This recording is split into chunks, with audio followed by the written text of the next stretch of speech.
আজকে যেইভাবে বাসন্তী পোলাওটা রান্না করেছি খেতে যেমন সুস্বাদু হয়েছে তেমনি ঝরঝরাও হয়েছে। তো বন্ধুরা, তো একটা লাইক দিয়ে রেসিপিটা দেখে নিন কীভাবে আমি এই বাসন্তী পোলাওটা রান্না করেছি। নমস্কার বন্ধুরা, নিপাস কিচেন অ্যান্ড ব্লগে সবাইকে স্বাগতম। আজকে আমি বাসন্তী পোলাও করব। তো বাসন্তী পোলাও করার জন্য তো হলুদ দেওয়া হয়, তো আমি যেইভাবে করব হলুদের কোনো গন্ধ আসবে না সেইভাবে এই রান্নাটা আমি করে নেব। তো আমার চ্যানেলে নতুন বন্ধু হয়ে থাকলে চ্যানেলটিকে সাবস্ক্রাইব করে আমার পাশে থাকবেন আর ভিডিওটি স্কিপ না করে সম্পূর্ণটা দেখে নেবেন। তো চলুন রান্নাটা শুরু করা যাক। এই পাত্রে আমি চালটা মেখে নেব, তার জন্য সরাসরি এটাই বসিয়ে দিয়েছি। ঘি দিয়ে দেব, এবার ঘিয়ের মধ্যে হলুদ গুঁড়ো দিয়ে দেব, তাহলে কালারটাও সুন্দর আসবে আর কোনো হলুদের গন্ধ আসবে না। মিশানো হয়ে গেছে, এবার আমি নামিয়ে নেব। এখানে আমি এরকম 1 কাপ চাল নিয়েছি। তো চালটাকে আমি ভালো করে ধুয়ে আধ ঘন্টা ভিজিয়ে রেখে জারা দিয়ে নিয়েছি। এবার হলুদের সঙ্গে মেখে নেব।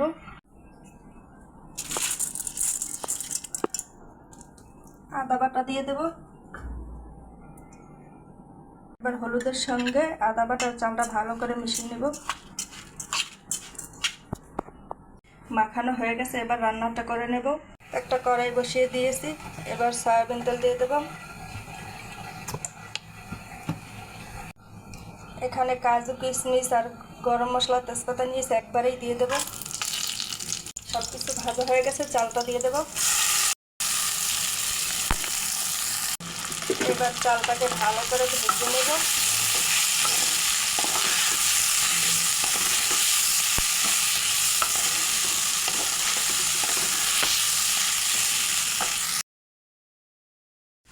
এই যে দেখুন চালটা আমি কত সুন্দর করে ভেজে নিয়েছি। এবার আমি জল দিয়ে দেব। যে কাপে করে চালটা নিয়েছি সে তার 2 কাপ জল এখানে দিয়ে দিয়েছি, এবার ঢেলে দেব।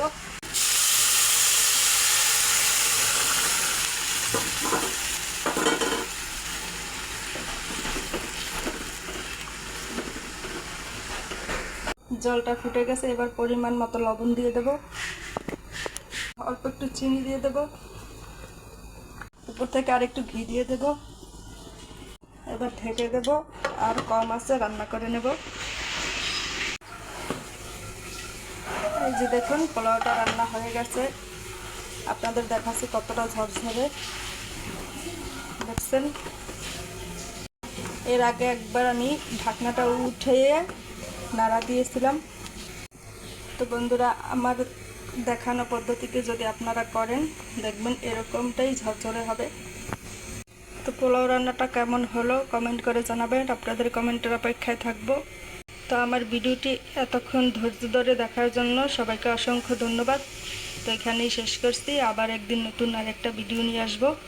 ততক্ষণ বন্ধুরা আপনারা আমার সঙ্গে থাকুন, সবাই ভালো থাকুন, সুস্থ থাকুন, নমস্কার।